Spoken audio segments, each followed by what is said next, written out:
ಮೈಸೂರಿನ ಅಖಿಲ ಭಾರತ ವಾಕ್ಶ್ರವಣ ಸಂಸ್ಥೆ ಆಯುಷ್ನ 61ನೇ ವಾರ್ಷಿಕೋತ್ಸವ ನಿನ್ನೆ ನಡೆಯಿತು.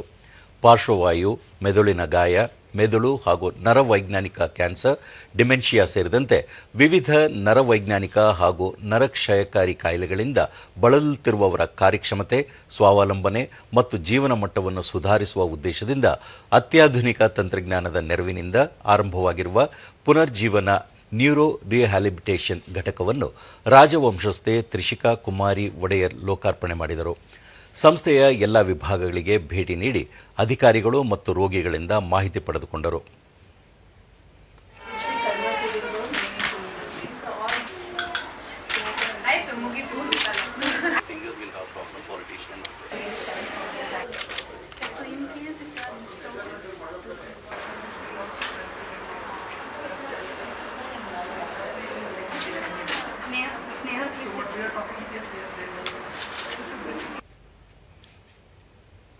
ಬಳಿಕ ತ್ರಿಷಿಕಾ ಕುಮಾರಿ ಒಡೆಯರ್ ಸಂಸ್ಥೆಯಲ್ಲಿ ರೋಗಿಗಳಿಗೆ ಚಿಕಿತ್ಸೆ ನೀಡುವ ಸಲುವಾಗಿ ಡಿಜಿಟಲ್ ತಂತ್ರಜ್ಞಾನ ಮತ್ತು ಕೃತಕ ಬುದ್ಧಿಮತ್ತೆ ಬಳಕೆ ಮಾಡಿಕೊಳ್ಳುತ್ತಿರುವುದು ಉತ್ತಮ ಬೆಳವಣಿಗೆಯಾಗಿದ್ದು, ಇದು ರೋಗಿಗಳ ಶೀಘ್ರ ಚಿಕಿತ್ಸೆಗೆ ಸಹಕಾರಿಯಾಗಲಿದೆ ಎಂದರು.